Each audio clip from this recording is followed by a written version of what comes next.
Good evening friends. I am advocate Amit Kumar Gupta.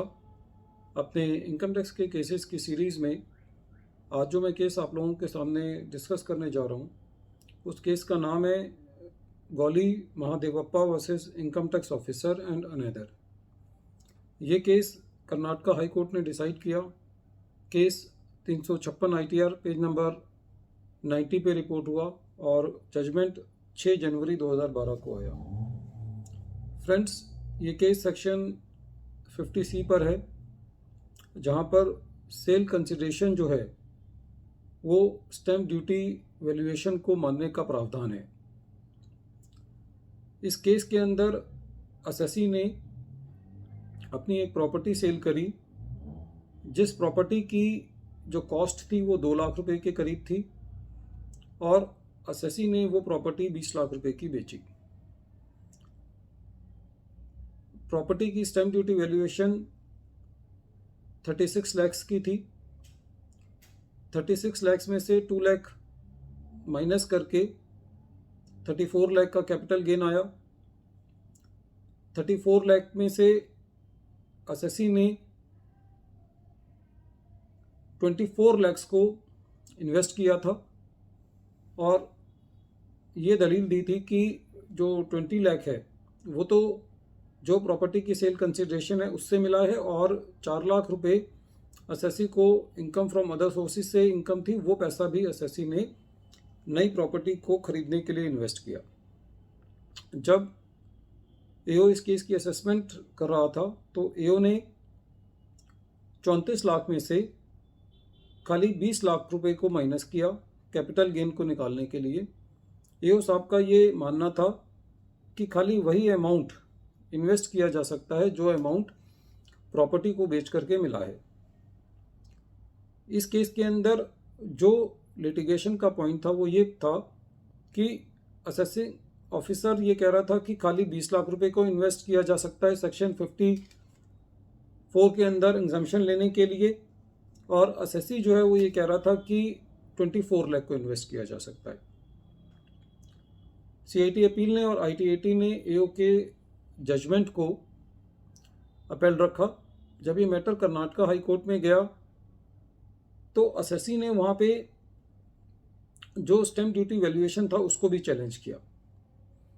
Assessee ने पहले इस बात को चैलेंज नहीं किया था जब असेसी अपना केस असेसिंग ऑफिसर के पास करा रहा था।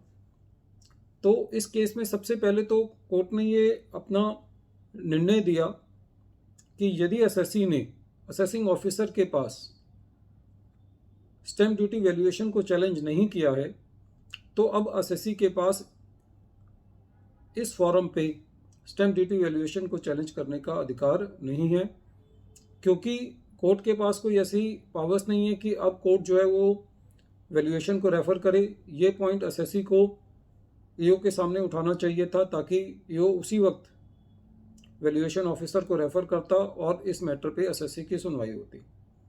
तो जो असेसी ने ये पॉइंट रेस किया था कि ये प्रॉपर्टी की stamp duty valuation fair market value से ज़्यादा है, सेल कंसिडरेशन से ज़्यादा है, उसको कोर्ट ने नहीं माना।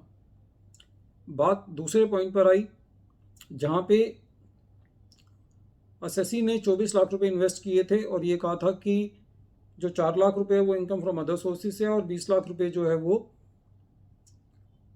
सेल कंसिडरेशन से है। तो इस बात पे कोर्ट ने एसएससी की बात मानी और ये कहा कि जो इन्वेस्ट करना है वो इम्पॉर्टेंट है, चाहे वो एसएससी ने वो पैसा किसी और सोर्सेज से लिया हो या वो पैसा जो है वो प्रॉपर्टी को बेच करके मिला हो।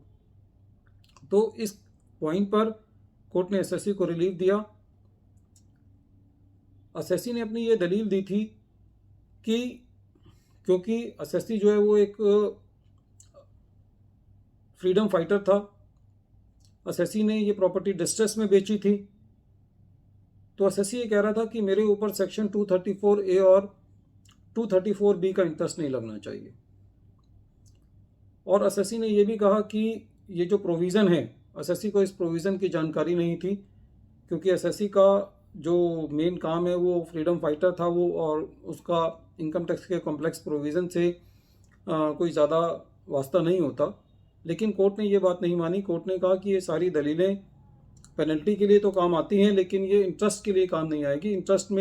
इंटरेस्ट को छोड़ देना कोर्ट के अधिकार में नहीं आता, इसलिए कोर्ट ने इंटरेस्ट को भी अपहेल्ड रखा।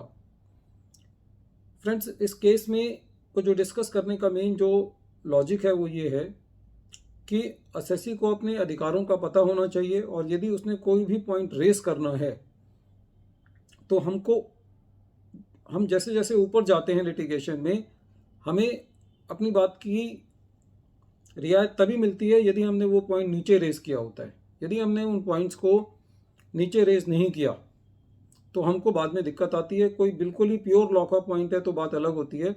अदरवाइज जहाँ पे हमको अपना राइट्स को एक्सरसाइज करना होता है, चाहे वो हमको क्रॉस एग्जामिनेशन की कराने के लिए अपना बात कहनी हो या वैल्यूएशन के लिए बात कहनी हो, तो वो हमको एओ लेवल पे ही कहनी चाहिए, ताकि हमको जो है बाद में इस बात पे हमारा केस कमज़ोर ना पड़े।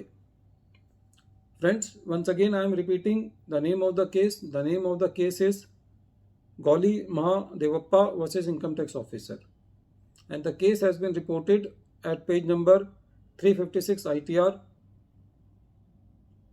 page number 90. Thank you, friends.